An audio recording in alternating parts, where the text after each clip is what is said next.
Starting tomorrow, you don't have to come in anymore. Take whatever you can carry, then leave.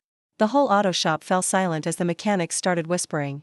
This all happened in a small repair shop on the outskirts of Houston. That afternoon, the owner, Mr. Reed, spoke with a trembling voice. I'm sorry, everyone. I'm bankrupt. I can't even pay this month's wages. The bank is taking the building. The only thing I can give you is what's left in this shop. Anything you can carry out, consider it your severance. The mechanics froze for a moment. Then two of them, Derek and Logan, bolted toward the shelves. Quick, grab that cordless drill, Derek shouted. And that diagnostic laptop? It's worth a lot of money. They yanked open toolboxes and tore down boxes, fighting over the most expensive items. Mr. Reed just stood there watching in silence. In the corner, the youngest employee, Hannah, hadn't moved at all. Derek glanced at her and sneered. What are you staring at, Hannah? Grab something while you can. The old man's broke. You don't owe him anything. Hannah simply shook her head. When the two men finally ran out with their arms full of tools, she walked to the front, picked up a broom, and began sweeping the oily floor and metal scraps. Mr. Reed frowned, his eyes already wet. Hannah, didn't you hear me? I can't pay you a dime.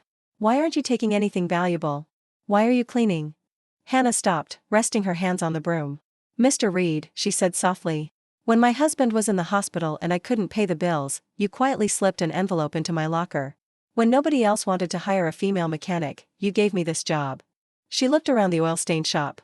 This place has been feeding my family. I can't just strip it bare on its last day. If this really is the end, I want it to end with dignity. At least, it should be clean. Lights off, doors locked properly. In that moment, Mr. Reed smiled for the first time all day. He reached into his jacket and pulled out a ring of keys and a thick envelope. Hannah, this shop isn't closing. Hannah froze. What? I just signed a deal with a national chain, he explained. We're not shutting down, we're expanding. The new owners had one condition. I had to find a general manager I could trust completely. Someone who wasn't just here for the money. He placed the keys and the envelope into her hands. Derek and Logan, he said with a faint smile, walked out with a few $100s worth of old tools. But you chose loyalty when everything looked hopeless. Starting today, you're the new manager of this shop.